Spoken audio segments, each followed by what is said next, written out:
জার্মানির দক্ষিণ পূর্বে বাভারিয়া রাজ্যের একটি বাড়িতে ক্রিসমাস অনুষ্ঠানের প্রস্তুতিতে ৬০,০০০-এরও বেশি এলইডি লাইট ব্যবহার করে আলোকসজ্জা করা হচ্ছে।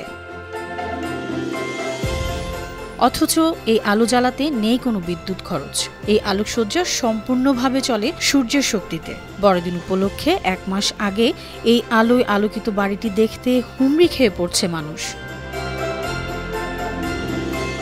একটি ভিডিওতে দেখা যায় বাড়ির মালিক অলিভার শট নিজের বাড়িতে আলো ও সাজসজ্জা করছেন, আর তার সাজানো রঙিন আলো পুরো এলাকাকে আলোকিত করেছে। বাড়ির বিভিন্ন জায়গায় সান্তা ক্লজ তার স্লেজ নিয়ে উঠছে, আর অন্যান্য ক্রিসমাস সাজসজ্জাও ছড়িয়ে আছে বাড়ির চারপাশে।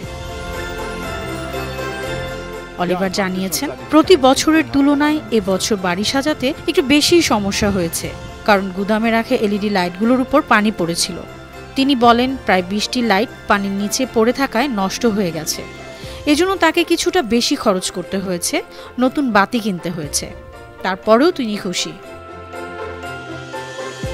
অলিভারের বাড়ির ছাদে থাকা বড় ফটোভোলটাইক সিস্টেম আলোকসজ্জায় সৌরশক্তির চাহিদা মেটাচ্ছে।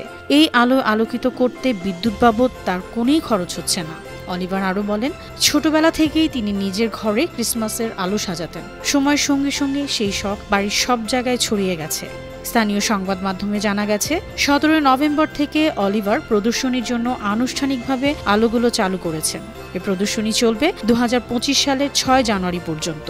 প্রতিদিন স্থানীয় সময় বিকাল ৪:৩০ থেকে রাত ১০:৩০ পর্যন্ত ওই বাড়িটি আলোকিত করে রাখা হবে। News desk, Bano TV.